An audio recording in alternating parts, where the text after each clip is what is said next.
từng xa xôi.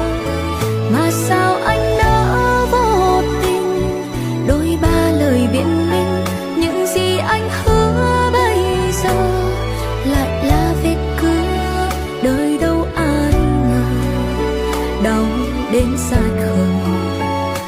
Có khi em ngồi một mình chơi vơi, khóc nơi ta cười.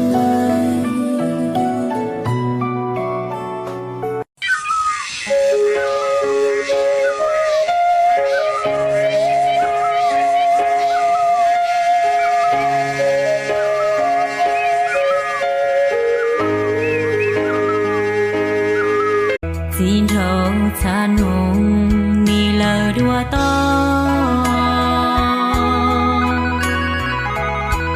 cho gông chùa chê lờ qua thòng gió